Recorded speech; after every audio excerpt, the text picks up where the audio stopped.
तो hello guys, स्वागत है आप सबका मेरे फर्स्ट व्लॉग में, जिसका नाम है कहाँ गए थे कहीं नहीं, क्या लाए कुछ नहीं। तो चलिए शुरुआत करते हैं। तो मैं और मेरी टीम निकल गए जंगल की ओर, क्योंकि हमें खाना था शहद। माना कि शहद दुकान पर भी मिलता है, लेकिन हमें हाथ से तोड़कर चाहिए था। और हमारे रास्ते की शुरुआती हुई कुछ ऐसी, जो साफ साफ कह रहा था कि आगे मत जाओ, आगे आप लोगों के लिए खतरा है। अब चाहे आंधी आए या तूफान, घर से निकल गया पठान, क्योंकि हमारे पास था ये वाला सामान। और शहद की मक्खियों से बचने के लिए हमें चाहिए था धुआं, और धुआं जलाने के लिए हमने इकट्ठा किया ये भोपला। और कुछ ऐसे मुश्किल रास्ते को तय करते हुए हमारी टीम निकल गई अपनी मंजिल की ओर। और मंजिल की ओर निकलते ही जनाब को आ गया मोदी जी का कॉल, जो कह रहे थे कि थोड़ा शहद मेरे लिए भी भेजो, उसके बदले मैं आपके अकाउंट में 15 लाख डाल दूंगा।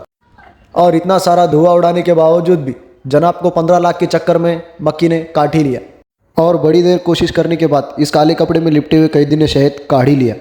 ये कैदी इतना खुश इसलिए हो रहा था क्योंकि हमें शहद मिला पूरे 2 घंटे के बाद।